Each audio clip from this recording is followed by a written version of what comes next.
I'm Ted Seides, and this is Capital Allocators. This show is an open exploration of the people and process behind capital allocation. Through conversations with leaders in the money game, we learn how these holders of the keys to the kingdom allocate their time and their capital. You can keep up to date by visiting capitalallocatorspodcast.com. My guest on today's show is Roz Hewsenian, the Chief Investment Officer of the $6 billion Helmsley Charitable Trust. Prior to joining Helmsley in 2010, Roz had a storied career in the industry, highlighted by her 2 decades of work as the consultant to CalPERS while at Wilshire Associates. Our conversation tracks Roz's career, including lessons from teaching children, the most important rule of management, successful investment consulting, taking time off, and joining Helmsley.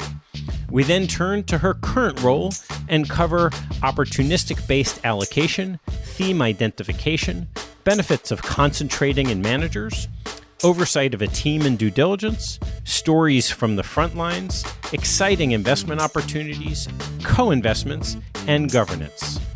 Roz's many ideas and methods for how to get things done manifest a managerial excellence that many in our field can apply. I learned a lot from her, and I'm sure you will too.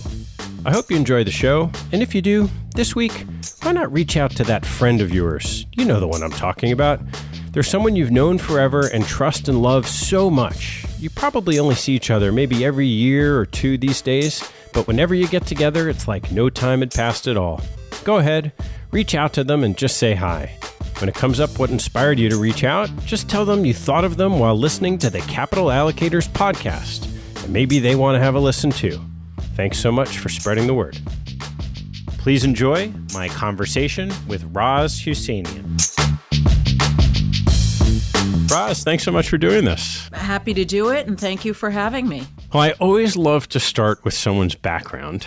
Okay. So why don't you take me through how you got started in the business and how that grew to being here today? Well, I think one of the most important facets of my background has nothing to do with what I'm doing today per se, and that is I have an undergraduate degree in special education, and I taught learning challenged children for a couple of years before I went back and got an MBA. And it has proven to be, without a doubt, the most important facet of my overall career, because what is the strength of someone's career?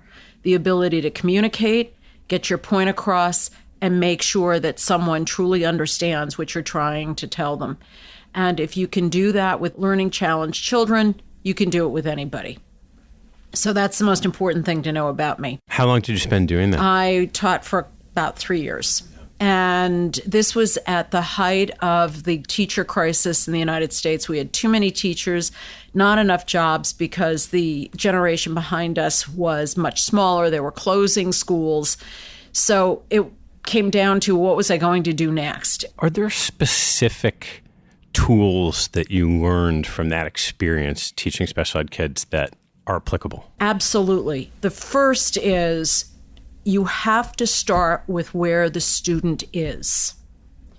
And that sounds rather basic, but you have to understand that if you're going to teach the child how to read, or if you're going to teach the child how to do math, you need to understand where is the child now? What does the child know or not know? What are the skills? What are the deficit? And you've got to start at that very basic level. And if you want to communicate effectively with an adult, you've got to understand where is that adult coming from to begin with and start there. You can't start with where you're coming from. Otherwise, that gulf is too big to bridge.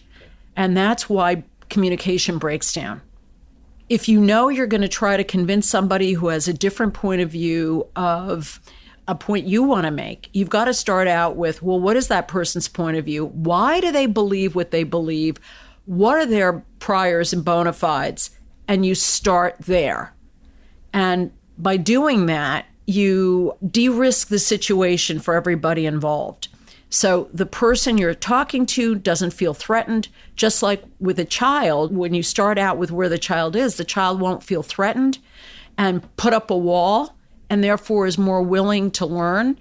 the other person who's an adult won't put up the wall and is more willing to hear. Are there others? Because that's a great one. That's a big one.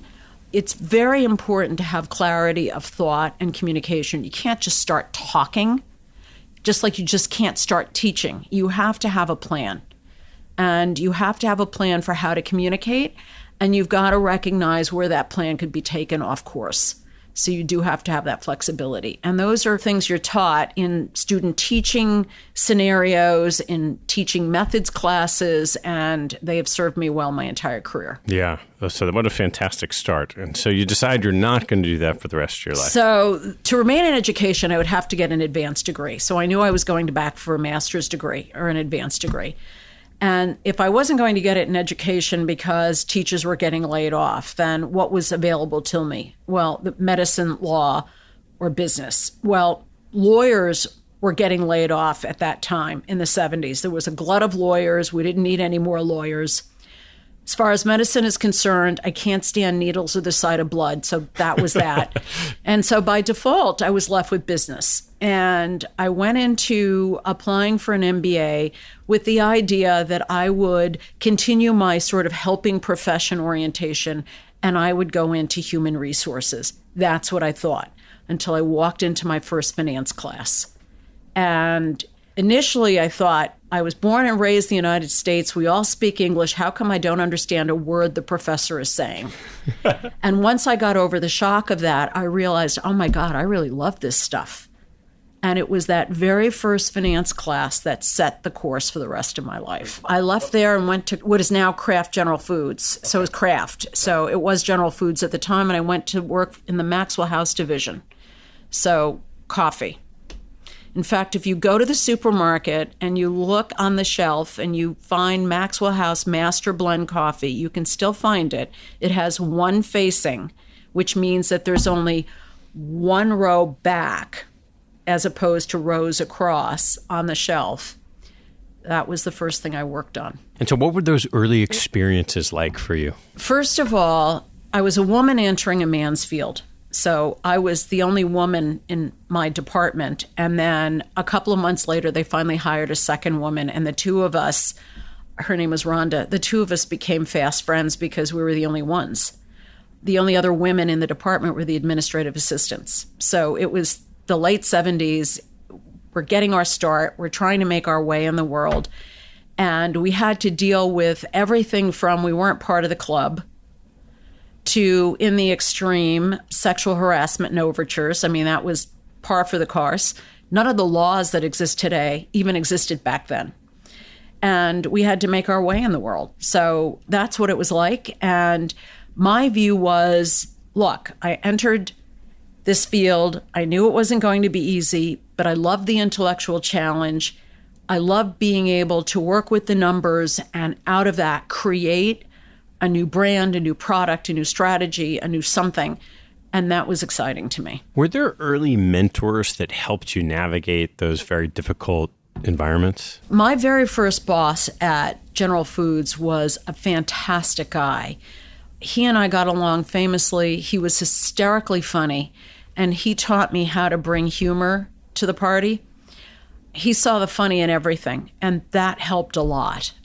He was also highly regarded and highly respected, so there was a bit of a halo effect. Because I was working for him, that helped a lot. Whereas my friend Rhonda was working for someone else who wasn't quite as well regarded and as well respected, and she had a more difficult time. So he was a tremendous mentor in getting me going. He taught me the most important rule of management, which is you're a teacher first. And I could relate to that.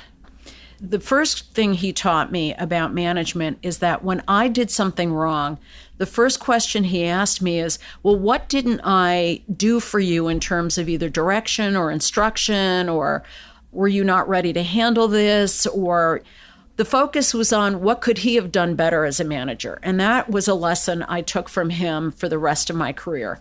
So when something goes wrong in the office, my first reaction is, okay, well, how could I have done this differently for my team? So how long did you stay there? I was there about 3 years. I was headhunted away by Pepsi General Foods was very staid and very methodical, and Pepsi was the wild, wild west.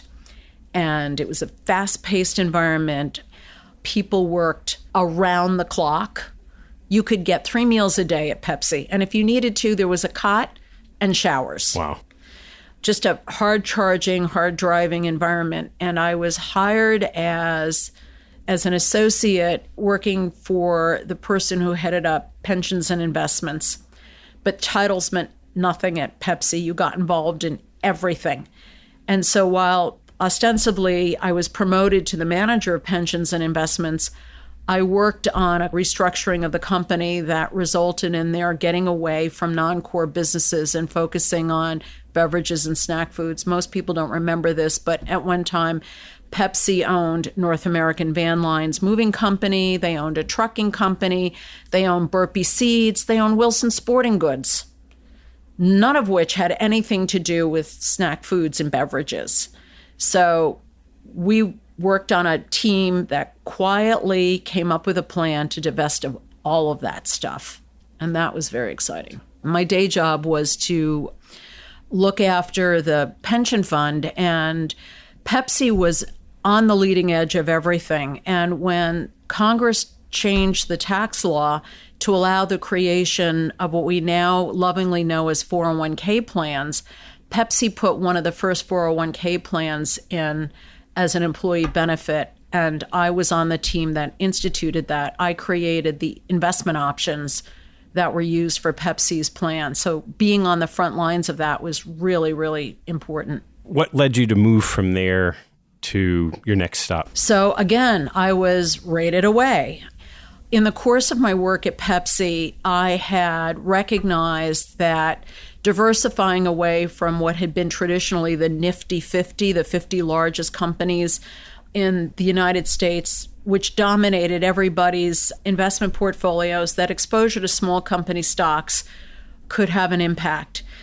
And I worked to recommend to Pepsi's board to hire dimensional fund advisors. And it's my understanding that today, that manager is still in Pepsi's portfolio some 30 some odd years later. Wow. So I had worked with the dimensional people, and it was very early days for them. They didn't even have $500 million under management. That's how many years ago this was. And they were looking to expand, and they offered me a job to join them on the West Coast when they moved out to California to Santa Monica. So I went with them, and that's how I got to Santa Monica. And I worked with them for about 18 months. And in the course of my working with them, I worked with Wilshire Associates in order to land the California State Teachers Retirement Fund account for dimensional fund advisors. So I was on the DFA side of that equation, and a gentleman by the name of Alan Emkin, who was an investment consultant at Wilshire at the time, was the investment consultant to what we affectionately refer to as CalPERS. And he and I worked together, and he was looking to expand his staff. So about 18 months into my tenure, after we landed the CalPERS account, he called me up one day and he said, "Why don't we go to lunch?" I said, "Okay, fine." And I meet him to go to lunch, and he said, "We're going to have sushi." I hate sushi. But I was too polite to tell him I didn't like sushi. So I went and I figured out how to eat sushi. And in the course of the lunch, he offered me a job. And I thought about this. And the part about it that intrigued me is that when I was at Pepsi, I saw the entire investment landscape. At a money management firm, I only saw the money manager's point of view. And I saw this as a way of going back and seeing the broader landscape by working at Wilshire Associates. Sure. And so Alan hired me, and he was the second mentor in my career because he really taught me how to be an investment consultant.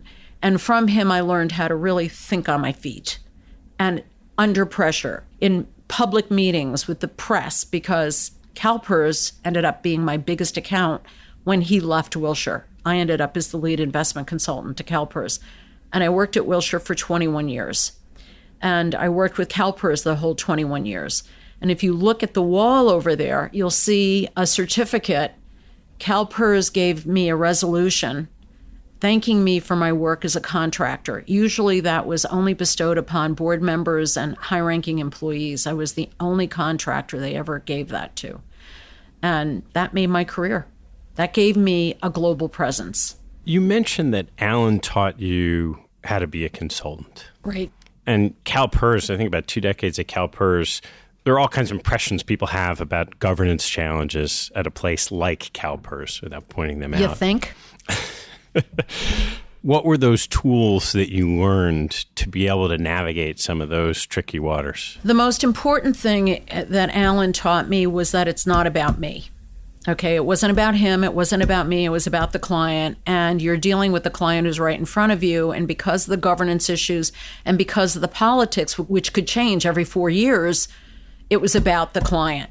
So by being 100% apolitical and not getting caught up in the client's politics was exceedingly important. The other thing that he taught me, which is really, really, really important, is you never say no to the client. Now, think about that. If you're an investment consultant and there are only 24 hours of the day and you never say no to the client, you're either trying to figure out how to get 48 hours worth of work into 24 hours, or you never say no and then figure out how to give them at least some of what they want so that this way you show them that you've heard them. And that's 90% of what the issue is. The client wants to be heard. So I took that a step farther and decided, well, that's a really good mantra for dealing with your boss. And from that, I never said no to a boss. I either said, let me figure this out, or I hadn't thought about that, but I'm going to think about it and I'm going to come back to you with what I can do. But I never say no. Is that a communication tool or is it a work ethic? It's a survival tool. Let's face it. Nobody can ruin your day faster than your boss can. So what are the reasons why bosses ruin your day? Because bosses want what they want, and they don't want to hear no. And now that I've been a boss for as many years as I've been a boss, I'm not too thrilled with hearing no either. Right. So one of the things that I tell my staff is don't ever tell me no. Figure out how to at least get me something of what I'm asking. And if you show me that you've thought about that and that you can do some of it, but not all of it, and here's why you can't do the other part of it, I'm more willing to listen than if your immediate reaction is no.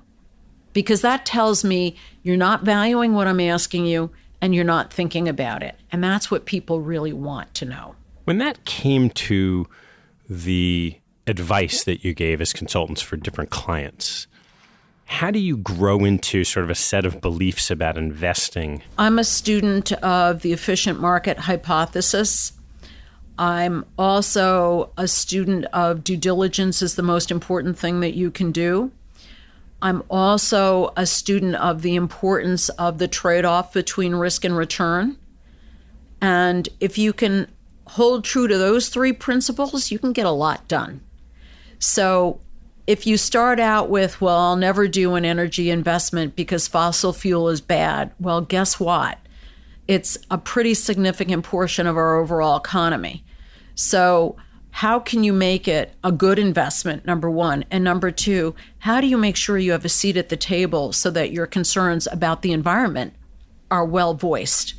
So I never adopted this all or nothing attitude toward anything, because invariably life isn't that black or white or cut and dried. And usually if you keep your eye on what the bigger picture is, you can figure out a way to get there with virtually any investment. So it's important to hew to those three broad principles that are sufficiently broad that you can accommodate in a consulting arrangement, for example, the client's desires and wishes. I want to take a quick turn because a lot of what we've been banting around could be wrapped up into sort of index funds. So Sure. you mentioned early on, hey, the Nifty 50 alone isn't a great way to go. What's your take on large institutions that have governance challenges and the applicability of just a simple index approach? So let's take CalPERS specifically because it's $300 billion. The biggest challenge we had was where to put all the money. And the problem was they couldn't hire enough active managers to even move the needle. They would have to hand out billion-dollar chunks. They could hire 20 of them, and they still had $220 billion left over. Right. So you can see how the law of large numbers worked against traditional active management. So from a cost standpoint and from a volume standpoint, CalPERS, at Wilshire's recommendation, has a significant portion of its assets indexed to the Wilshire 5000 stock index. And the reason why is because you can't hire that many managers. When hedge funds started coming into the consciousness of institutional investors, CalPERS went down that road. And I said to them, I'll help you do this, but I think you're going to find that it's going to be difficult for you to invest. And sure enough, the best hedge funds wanted nothing to do with CalPERS because CalPERS wasn't willing to pay their fees. And Ted Eliopoulos, the chief investment officer, eliminated the hedge fund program. And he got a lot of heat from that, primarily from the hedge fund industry, because I saw it as being very negative. And he came to meet with me one day, and I said to him, that was a great decision. And I've been on the record in the industry talking about that because people know that I was the investment consultant to CalPERS. And I said, look, if you're a $3 billion foundation, hedge funds can work for you. When you're a $300 billion governmental pension funds, not so much. Context is everything. What is it that prevents a CalPERS from just going 100% index and eliminating some of these governance decision-making challenges? Well, they've been moving in that direction. So they eliminated hedge funds. They dramatically reduced their active management component. Their equities are pretty much 100% indexed. They've internally managed their fixed income, and they've done it in a very modest way. It's not indexed. But instead of swinging for the fences, they went for little singles and doubles. Yeah. And that approach has helped CalPERS steadily compound the returns in fixed income. So it has the ballast effect that you would want in an overall investment portfolio. Because they manage it internally, it's very cost effective. And the staff has delegated the authority within broad guidelines as to how to do it, and it's worked out very, very well. The other areas where they have active management is in real estate and private equity. They brought in strategic partners, Blackstone in particular, to help them on the private equity side. On the real estate side, it actually makes some sense for them to actively manage the real estate. CalPERS is so big, they can go out and buy a shopping center. In fact, at the time when shopping centers were doing so well, CalPERS owned a lot of them in the United States, as an example. You're at Wilshire for a long time. 21 years. And what was the impetus for moving on from there? That is an interesting story. Wilshire's managing partner managed our partner's capital, and he did it by trading hedge funds. And in the early 2000s, there was a scandal in the United States. Wilshire found itself in the midst of an SEC investigation. We found out later on we were not the target. The firms we were trading with were the target, but the SEC doesn't tell you that. This is hedge fund trading or mutual fund trading? Mutual fund trading, I'm sorry. Mutual fund trading. And the way that our managing partner managed the capital was trading mutual funds. So to make a long story short, it was 3 very intense years where my day job was managing all of my clients with the overhang of an SEC investigation. And my nighttime job was going through every sheet of paper that Wilshire published to see if there was anything that the SEC could misconstrue, use against us. And it was a very, very intense time. After 3 years, Wilshire came through with flying colors, squeaky clean. Dennis Tito was the managing partner at Wilshire, is an interesting guy, but I always knew that he was an honest guy, a straightforward guy, and I could take that to the bank. And I knew I had nothing to worry about. So after those 3 years, quite honestly, I was exhausted. I had no gas left in the tank. And I couldn't even pull myself out of bed to go to work in the morning anymore. I was just really tired. So I walked into the office one day, and then I just picked up the phone and I called Dennis and I said, "Do you have 10 minutes? He said, "Sure, come on down." Went into his office and I said, "I quit." And he looked at me and he said, "What can I do to talk you out of this?" And I said, "If there was something I thought you could do to talk me out of this, I would have told you." I said, "Look, you gave me a fabulous opportunity and I worked my ass off for you. It was a fair trade, but now it's time to close out the trade." And we left on phenomenal terms, and now Helmsley's a client of Wilshire. So where I worked for them, they now work for me. So I want to get to Helmsley, but I know there was a stop in the middle. There was, Clay Finley. So that was an interesting story. So I left Wilshire not knowing what I was going to do. And I had been working so hard that when I stopped working, I was still sort of bouncing off the walls. And a friend of mine said to me, "You know what you need to do? You need to go hiking in Zion National Park." So we drove to Zion National Park and we went hiking for several days. I had never hiked before. And once I did, I realized why that was a good thing to do, because it thoroughly and totally physically exhausted me.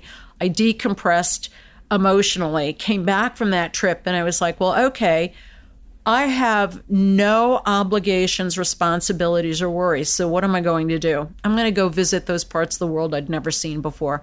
I went to Bali. I went to parts of Asia.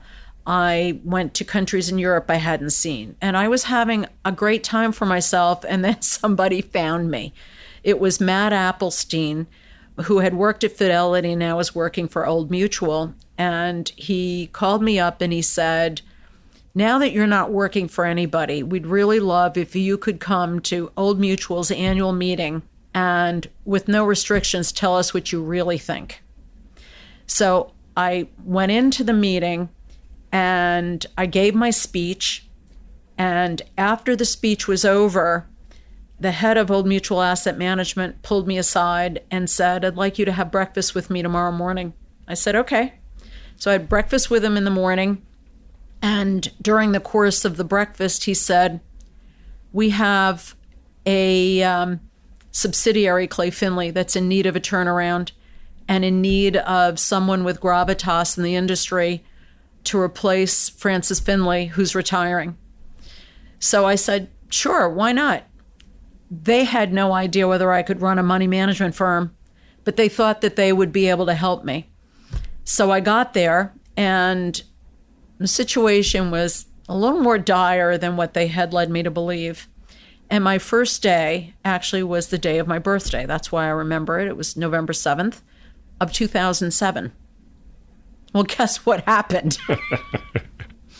So within 6 weeks, I had a business plan on Old Mutual's desk for what it was going to take to turn Clay Finley around. That blew them away. Apparently, none of the other affiliate money managers had ever delivered a business plan to the parent. But I gave them a business plan with staffing, revenue projections, cost savings, the whole bit. I just put the whole thing together and went about executing the business plan. And then Old Mutual blew a hole in its balance sheet, having nothing to do with Clay Finley. And it needed capital from wherever it could get it. And so a decision was made way high up to just shut Clay Finley down. But the benefit was that I stuck to my business plan. And part of my business plan was for me to go out and start telling the outside world about what we were doing. And my message, because I was an investment consultant, I went to all the investment consultants and I said, "We're not ready for you to hire us yet, but watch us. I'll tell you when we're ready, but watch what we're doing." And I explained the plan. The benefit of that was when we were closed, the battery acid splashed all over Old Mutual. And that meant everybody at Clay Finley were viewed as the victims not as the perpetrators of the problem. And so virtually everybody landed on their feet in the middle of the financial crisis, including Josh Fenton, who's now working for me here again. So what brought you to Helmsley? Aha. So Clay Finley gets closed. And now I'm thinking, all right, I was lucky once. What's going to happen a second time? I had no idea. So I just started having lunch with my friends and talking to people. And one day, Tom Stevens, who's the founding partner of LA Capital, who was one of my former partners at Wilshire, called me up and he said, Linda Strumpf, who was my client at the Ford Foundation, but she's now retired, is chairman of the investment committee at the Helmsley Trust. It's a brand new foundation that's getting off the ground, and she's looking for somebody who could be a chief investment officer who's really good at dealing with difficult boards. And I thought to myself, you've dealt with CalPERS. So Linda and I met, and I had always known of Linda, and Linda had known of me, but we had never met. And when we met, we hit it off immediately. And we met a couple of more times, and I don't know how she did it, but she convinced the trustees that they needed to hire somebody like me. And then she brought me in to interview with the trustees. And she had already laid the groundwork. And I was in the supermarket a couple of days later. I'll never forget this. I was in the produce section, and my cell phone rang, and it was Linda offering me the job. And that's how I ended up here. So you've had all these experiences at this point. You've worked for active managers, you worked at DFA, you worked at Wilshire. Now you have a single pool of capital. So you can put forward an investment strategy. What were the key tenets of what you believed worked for a pool of capital like this? Number one, no boxes. The Frank Russell Company was famous for coming up with boxes: growth, value, large cap growth, mid cap growth, small cap growth, boxes for everything. And I recognized right away that the box approach to investing was a disaster. It forced you to fill a box because you had one, and then you had to pass on an investment if you didn't have a box for it. So one of the things that became clear is that opportunistic investing has a place and should be celebrated. So the way that we manage money at Helmsley is that the biggest risk we have to manage for a foundation is liquidity risk, because we have to pay out 5% of our assets every year. And we have no say in that. The IRS requires us to do that. Otherwise, we lose our tax qualified status. And I might remind you what happened to our beneficiary. So needless to say, we at Helmsley are quite sensitive to the desires of the IRS. Why don't you tell that story just in case people don't know? Leona and Harry Helmsley were prosecuted by both the state of New York and the federal government for income tax evasion, and specifically for having paid personal expenses from business accounts, deducting that from income, and then paying tax on the difference.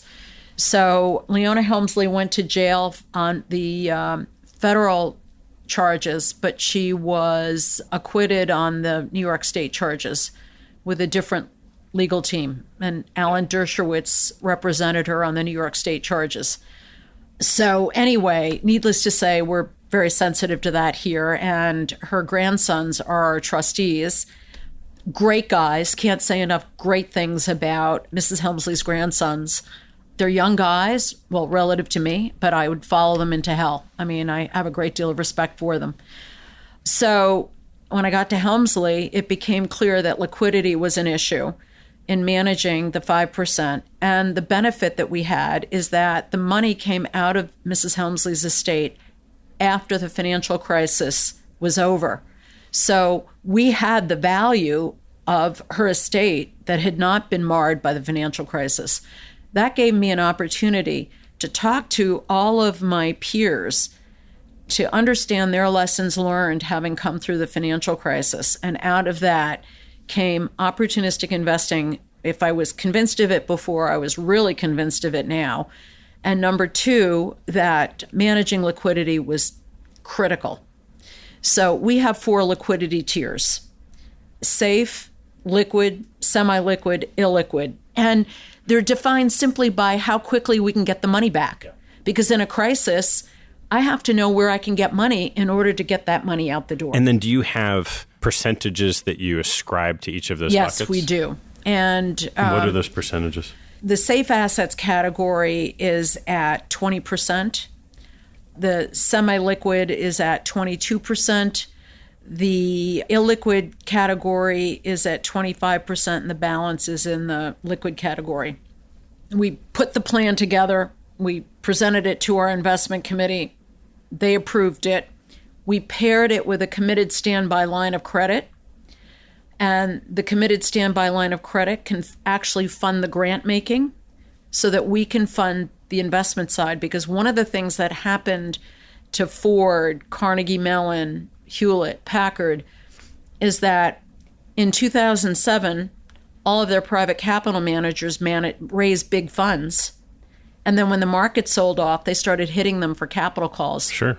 At the same time, they're trying to get money out the door for their grants.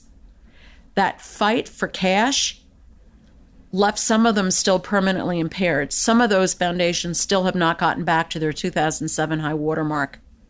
So we recognized, having learned from their lesson, that if we can fund the grants from a committed standby line of credit, let the markets recover, use our safe assets category to fund the capital calls from our private capital, then we could take advantage of the market sell-off, investing at the low, fund our grants and not impair the financial health, and when markets recover, pay back the loan. Can you talk about how a governance structure works with an opportunistic strategy? Effectively, our investment committee is responsible for overall strategy. They approve our broad policy, so the liquidity tiers and the allocations. They're also responsible for approving new managers. So the way that we bring opportunistic to them is that we have broad themes that we develop. So a member of our staff is our Director of Strategy and Research. It's her responsibility to identify broad themes, and we're not looking for her to forecast the themes. We're looking for her to identify the themes that exist, and we want to ride the wave. So what are those waves today? Healthcare is a big one. Longevity in healthcare. As people are aging, their consumption of healthcare is increasing, and their consumption patterns are changing. What people in their 60s and 70s consume are different than what people in their 20s and 30s consume. So people want less stuff when they're older and more experiences, and younger people who are building their families and buying homes and buying furniture and buying stuff. So it's different. And the baby boomers are a major segment of the poor population. So that's a theme that we've been developing. Technology and disruption is another one of our themes. And that's an extremely rich one. And we've been investing in that to the hilt. So you can see that we're not forecasting these things. The marketplace is showing us these themes. And we're just taking advantage of them. How do you think about how much of the portfolio goes into healthcare, technology, and disruption compared to sort of more broader things that you might miss if you're just focusing on the themes? First of all, we don't have set target allocations to those themes because they're opportunistic. We use the themes to help us narrow down where we're going to look because we can't invest in everything. And the themes represent those areas of the economy where we have the highest probability of success because the market is rewarding them right now. So instead of having a specific allocation, we look to find what investments are available and invest in the best of the investments. So that's where the opportunistic comes from. If I had a specific bucket with a target, I'd have to fill it, which means that not only am I investing in the best, if I can get into the best, I might have to invest in the second best and maybe even the third best to get my allocation filled. So the fewer target allocations I have, the happier I am. And our investment committee gets it. If I put on a traditional lens to think about the structure of the portfolio as opposed to, say, the liquidity lens, which is one, what does it look like? So somewhere you have a sheet of paper, you have to understand your risk. You have a couple themes, maybe a bunch of themes. What does it look like and how do you decide that you're comfortable with what you own? We have a director of risk and operations whose job it is to ensure that we're taking the risks we want to take and we're not taking the risks we don't want to take. We have the broad targets. We have themes that help us within those targets figure out where we're looking for investments. And we spend a lot of time on looking at the incremental impact of every investment that we make. The second thing is, and this may help you a little bit, is that we have a maximum of no more than 50 managers, 50, for $6 billion. That makes us very different from our peers. It also makes the situation much more manageable. So we might have multiple products with a particular manager, but it helps us manage our overall risks because we know a manager will have a similar risk profile for all of their products because it's endemic to their philosophy. And I'm looking for conviction. So to answer your question, that makes it very important for us to look at the incremental risk and return of the portfolio every time we add or take out a manager. One of the things that we're looking at right now, to give you an example as to how it works, is that in discussions with our investment committee, we're looking at the rise of China and how important China's become.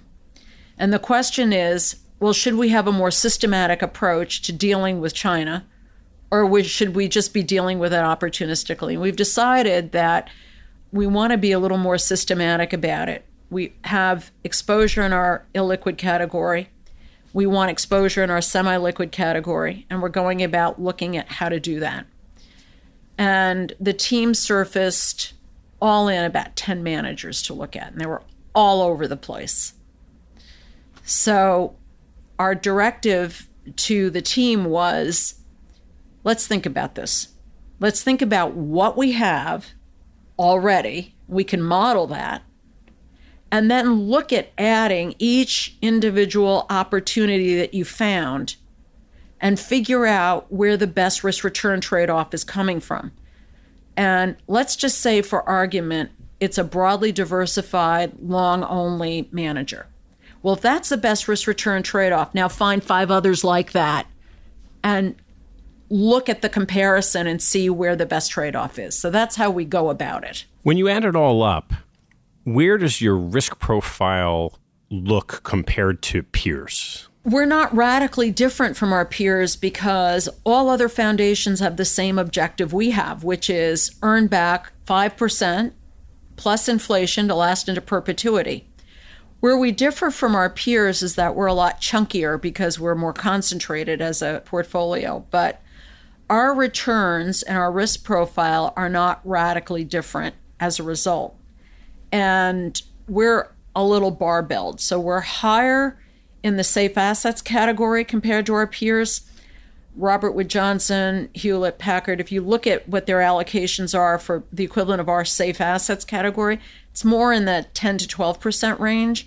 We're higher, but we've been far more selective in the private capital range and more concentrated, and that's actually worked for us. Does that lend more private equity than venture? No, we're actually pretty evenly split between them.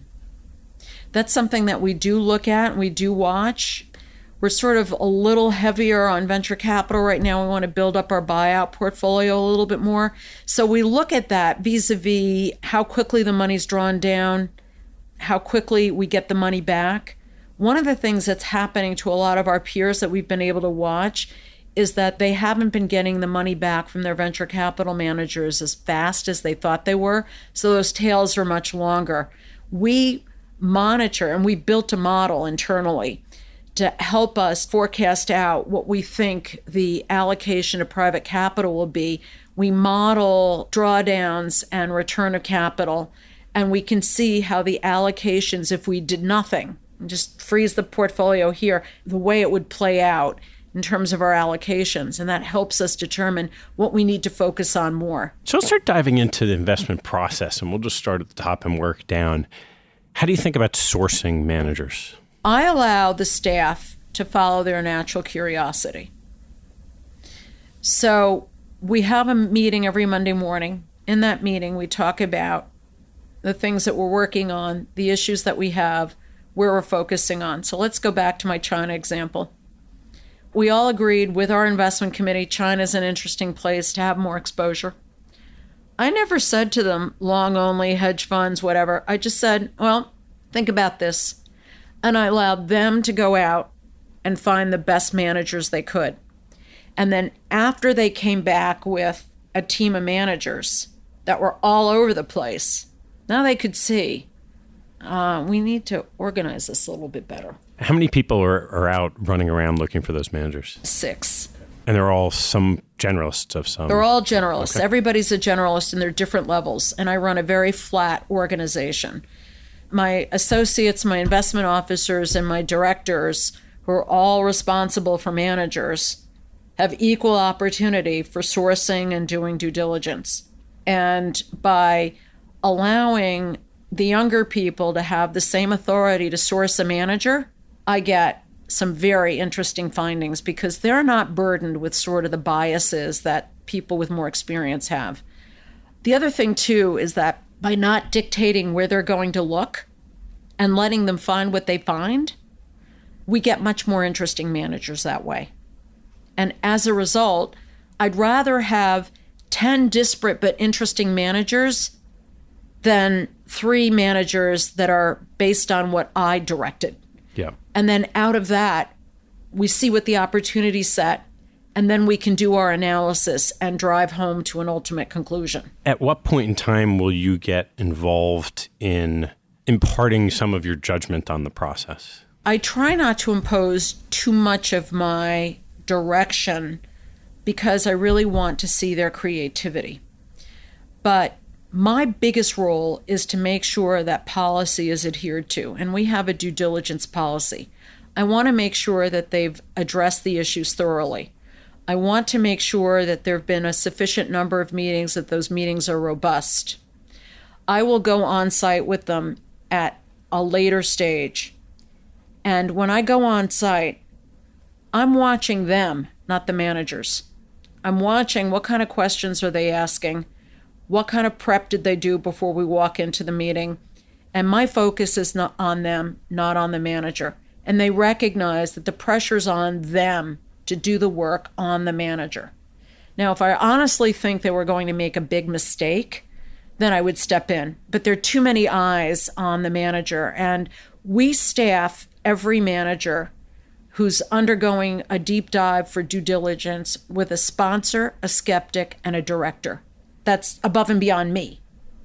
So with 3 sets of eyes on a manager, chances are you're not going to make a mistake. That said, we have gotten surprised. It still happens. I'll give you an example where we made an investment where we missed something and we did not make an investment. Abraj was a rapidly growing venture capital firm focused on the emerging markets. And its founder was a very flamboyant guy. And we were very interested in the emerging markets and specifically venture capital. 3 of us flew to Dubai. We did a lot of work on the firm. But there was something that just wasn't hanging together. And in talking about it, the tipping point came when the founder announced that he was going to raise a $10 billion fund. We all looked at each other and we said, $10 billion in emerging markets, private equity, venture capital? The numbers don't add up.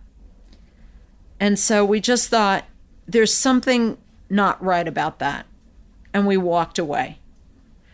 The founder of the firm is under indictment. He's hiding in London because he can't go back to the UAE because there's a warrant for his arrest.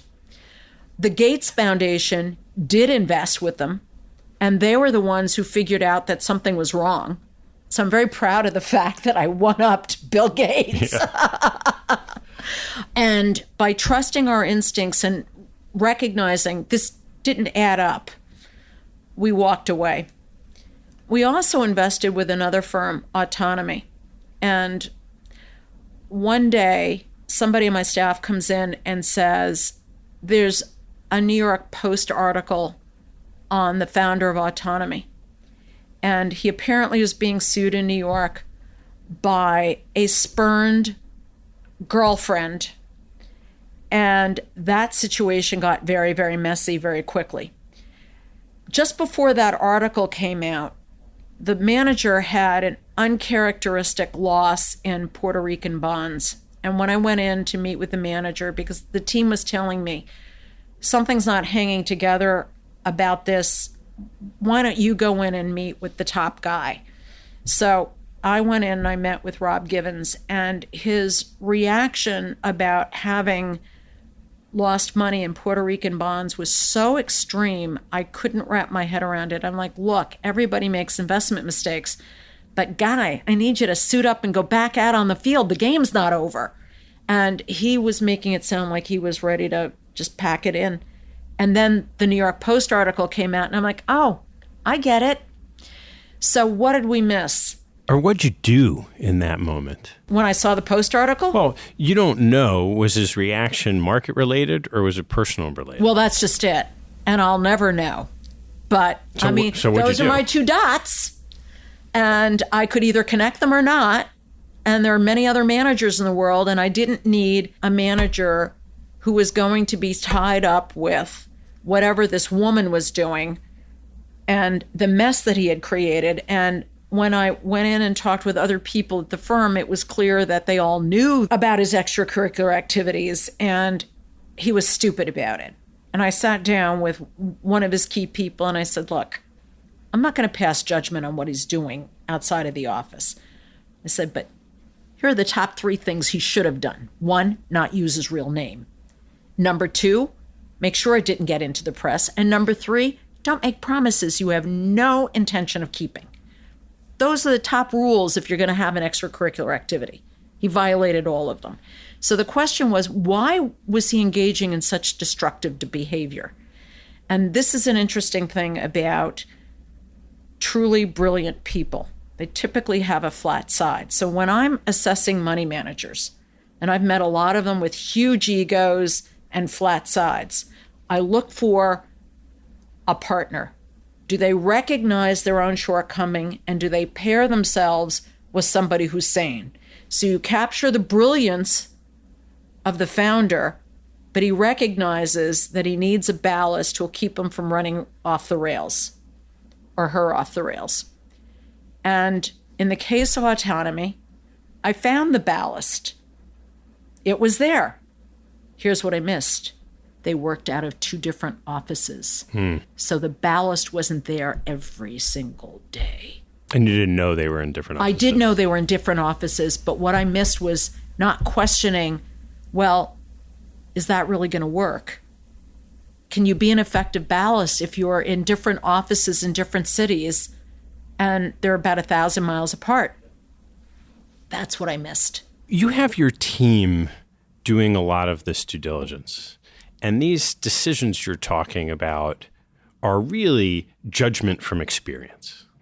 So at some point in time, that information either gets filtered or the judgment has to come to you. And so when do you make that shift from the team's doing the work to, okay, I need to be involved in making the decision? I have to meet every single manager before they're hired. And do you meet them once? It depends on the manager. It depends on the circumstances. It depends on whether I've known the manager from before.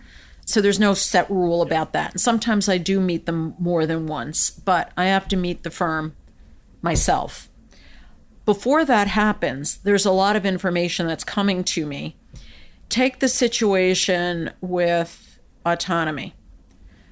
We have dealt with other situations where it's a small firm, it's a boutique firm, there's a brilliant founder. So I knew in that particular case, I was going to have to go in, meet the head guy, and then go find the ballast. And we talked about this in our due diligence meetings about this manager. So the team knew that that's what I was going to do. And oftentimes, the top guy will only meet with the top person, especially if they're boutique-y and they're full of themselves and all this other stuff. They're not going to meet more junior people. And it's because top man syndrome still exists in this industry. The other thing, too, is that I've been around for a long time, and people do know about me in the industry. And so the team also knows how to use me, sort of like, you really want Roz to come in and meet with you? Or do you really want us to handle it? And so there's some of that goes on. But I'm generally working with the team. I know what's coming down the pike. We talk about what the issues are. We talk about what the pressure points. The two directors of investments who are responsible for managers, due diligence and hiring, Josh Fenton and Al Kim, have worked with me before. This is the second time they've worked with me. So we know each other really well, and that helps. And they're sufficiently secure in themselves to know when to say, okay, Roz, we need you to deal with this. And I'm sufficiently confident in their abilities to say, you guys can deal with this. You can handle it. I know you've got this. And so that mutual respect and trust enables us to deal with things effectively and efficiently. Yeah. I don't tinkle in their Wheaties and they don't tinkle in mine. What happens in time-compressed situations? So whether it's capacity-constrained funds or short time horizon closings, how do you handle those situations? The big key is not having 40 million managers. So a lot of our peers have 200 to 300 managers, yep. and staffs about the same size, which means that a substantial portion of their resources are dedicated to monitoring existing managers, which means how much time can you spend looking at new managers? So because we don't have that constraint, I can take people and put them on a problem, a project, or a time-constraint situation and get the work done. So by managing that 50-manager relationship maximum, it really allows us to use resources very effectively. The other tool I have in my toolkit is that our director of risk and operations also has a very strong systems background, and he's been able to leverage our time by making sure that we've had the right systems in place to do things as efficiently as possible. What types of systems are those? So we have Backstop as our overall portfolio management system. And we're one of the few foundations or endowments that actually uses that kind of portfolio management system, because we went around and we talked to our peers and nobody else was doing it. And we're like, well, how do you keep track of all this stuff? So everybody has access to Backstop. Everything is in one place. It makes it easy for us to get through our annual audits. The auditor has looked at the system. They're really happy with it. So that's one system. We're working on a second system, a workflow system, to actually interface with our master custodial bank, our finance department, and to really leverage our time in the implementation and execution of what we're doing. So Backstop is a static repository. It collects information. There are some analytical tools, but it's not a workflow system to help you get from point A to point B. We're looking at adding that system, which we expect will be in place later this year. So you have 50 managers. What happens in that one time where there's a new manager or a new opportunity that you feel like, for whatever reason, they're a little bit better than what you have? It's called conviction, baby. So the question becomes, if it is a little bit better, is it enough for you to fire that manager? Because you have to make a decision. You can't hire everybody. And the team understands that if we hired the 51st manager, then you can hire the 52nd, the 53rd, and then where does dilution really take over your investment returns? So the short answer to the question is, who goes? And how does behavioral bias play into that decision? Oh, God, everybody has their little pets. But the team is large enough that we can challenge each other, number one. And number two, everybody has their eye on the goal, which is, it feels really good when we've met our performance objectives. And we're a highly motivated team to meet our performance objectives. And we take a lot of pride in doing that. We want to do a good job. So we recognize that you can have behavioral biases, but to what end? The thing about the team that is so important is that excellence is ingrained in every single individual, and it doesn't matter their level. And when you have that, then people might start out with their behavioral biases, but they'll back away from them. pretty quickly. Do you have any particular way that you exit managers when the time comes? I'm not Donald Trump, if that's what you're asking. We start telling a manager they're in trouble. Okay, and we start telling them why. And the reason why is that if they can fix their own problem, they save us a lot of work. So when you only have 50 managers, it makes it easy to be able to work hard, identify the problems, and tell the manager. What are examples of some of those problems other than, well, your performance isn't good?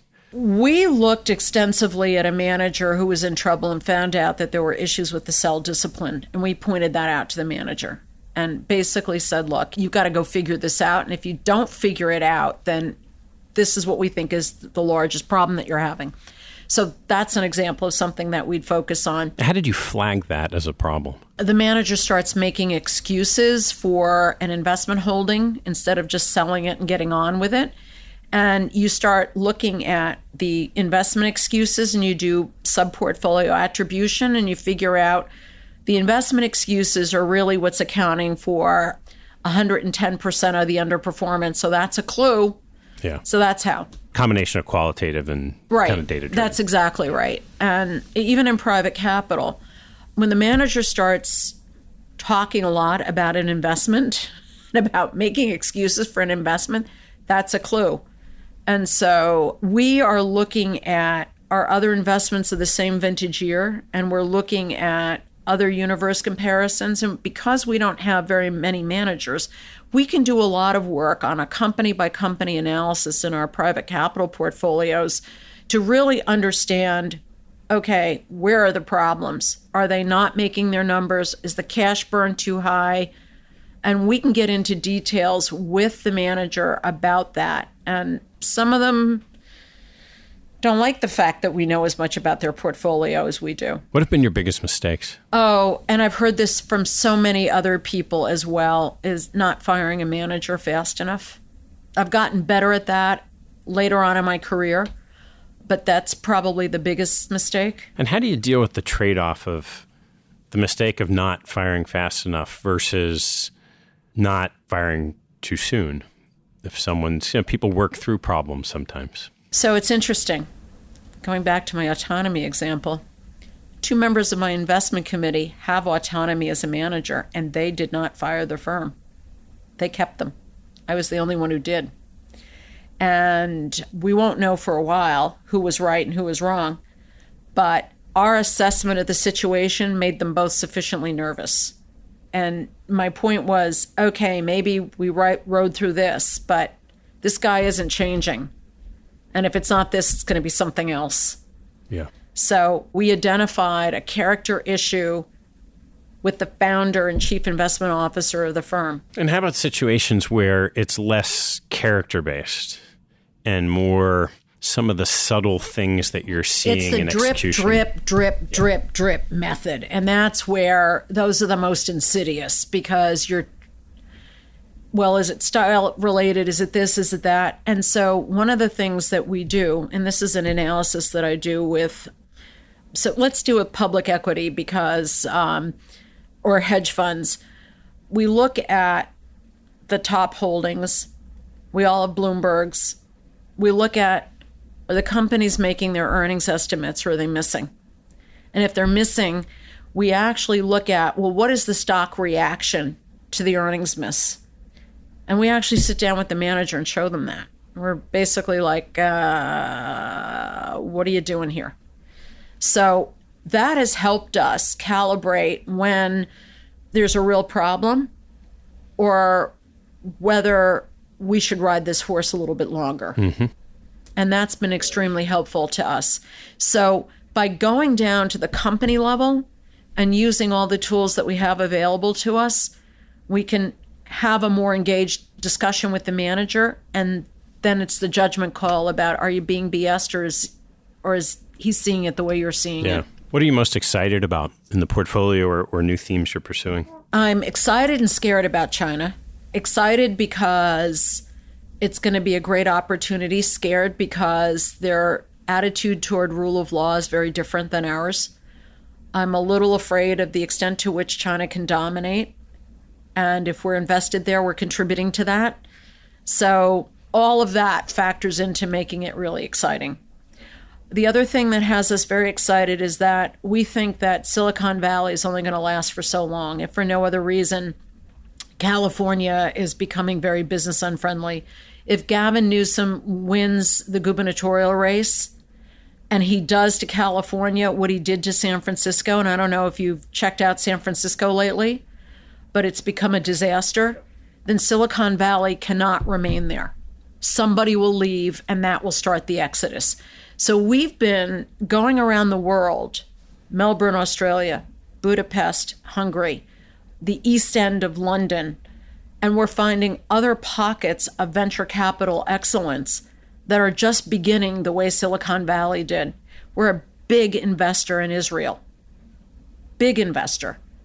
Now, nobody has seen a triple-digit IRR out of VC in a long time. I've got one out of one of our Israel investments. So by looking at areas that are smaller, more up and coming, we've actually been very hopeful that we'll be able to do well. And is it hard to dovetail that with, you run the numbers and you need to get $75 to $100 million with each firm to fill one of the 50 slots? So we don't have to do it right away.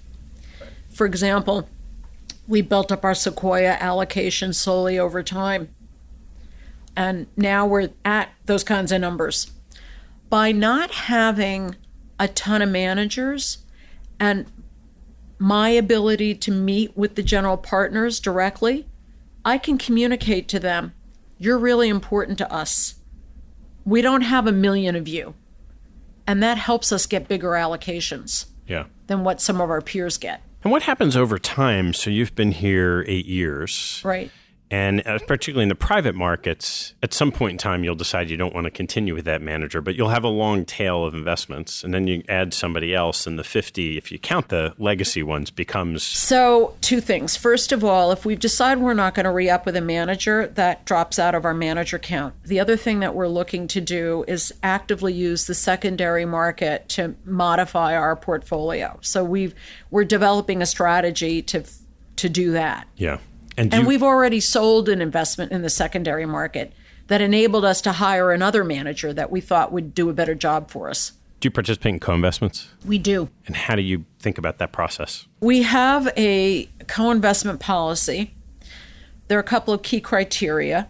First and foremost, we have to be able to comply with the excess business holdings rule that is visited upon foundations by the IRS. And that says that you cannot own any more than 20% of an operating entity, a for-profit operating entity. That's number 1. Number 2, we make sure that the investment is in the manager's wheelhouse, that it's not a fishing expedition on the part of managers. They all have their fishing expeditions. We recognize that not every investment fits neatly within exactly what they said they were going to do. They all have their little wild hair. It's what keeps them occupied. So we have to make sure it's in their wheelhouse. Third thing we look for is that they're putting money in alongside us in the co-investment. Once those 3 criteria are met, we look at, well, if we add this to the portfolio, what is the incremental risk? Because it's typically inside the fund as well. And do we have more like it somewhere else? So there's the overall portfolio analysis that's done. And then we do look at income and cash flow statements because it has to be cash flow positive. So we need to make sure of that. But we're not re-underwriting the investment the way some of our peers have. We don't feel we can bring anything to that party. Yeah. We underwrote the manager, and that's where our due diligence ends as far as the underwriting is concerned. So that becomes a fit. Okay. So before we turn to closing questions, I want to circle back to your thoughts on the governance here. Mm-hmm. You said you were walking into a governance challenge situation. Right. How has that evolved over the last 8 years? So when I first got here, my authority was a sum total of $100. Anything that related to more than $100, I had to go get permission from somebody. And rather than fight that, I recognized, and this was my CalPERS training, that I needed to earn trust. And that if I worked to earn trust, that more will be given to me. And so one of the things I'm fond of saying to the team is, we'll go for the little yeses to avoid the big no. And so it was very important that we took our asks and broke them into their component parts and asked them in stages so that we never got too far over our skis. So today, I've delegated authority for everything except broad policy and hiring a new manager. We have an investment committee to whom has been delegated virtually all authority. The trustees appoint the members of the investment committee, and that's the governance structure. What percentage of the time when you bring a specific manager to the committee with the recommendation to hire a new manager, does it get turned down? It's only happened once in the 8 years that we were here. I learned my lesson fast. And what was that lesson? First of all, we changed the process so that we send out a one-pager to the investment committee in advance so that they know that this is a manager we're considering. And if you've got issues and concerns, please let us know about this. Or if you know something about this manager or you got questions, please let us know. How early on does that one-pager go in your due diligence process? At least one meeting before the meeting where the manager could end up being voted on.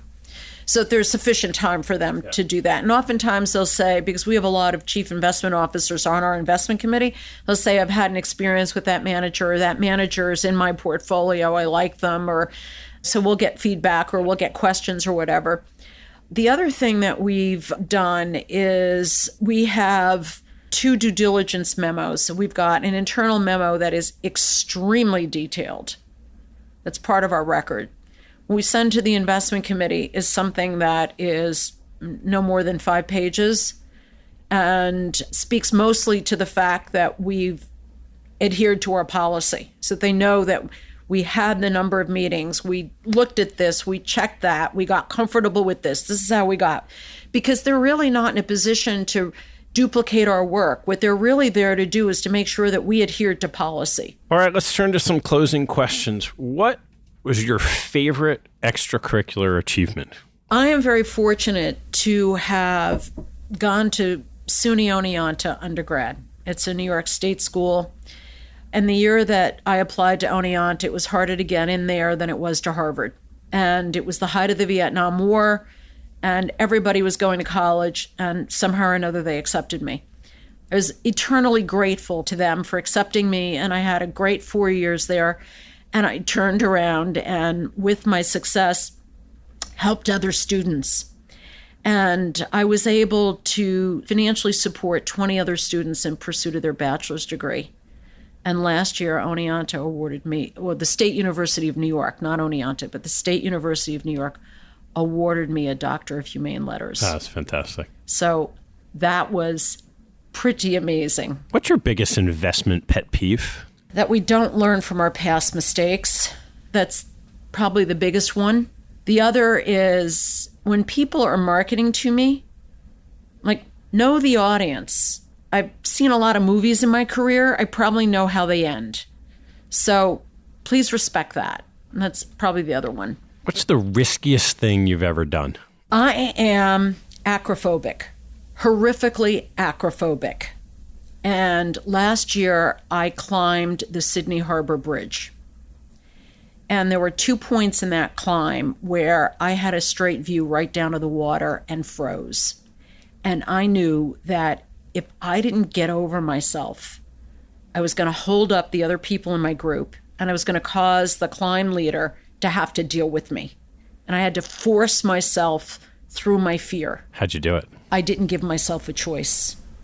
I just mentally forced myself to do it because I didn't want to embarrass myself. And then I found out, wow, that wasn't so bad. But that was terrifying to me. I was freaking out before I did it, but I didn't tell anybody I was freaking out before I did it. I just forced myself to do it. What teaching from your parents has most stayed with you? Respect. Imagine if we had more respect for each other, for ourselves, for our country, for everything.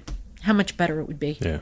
The importance of respect. What information do you read that you get a lot out of that other people might not know about? I'm a student of history, but I love to read it through the biographies of the people who are part of the history.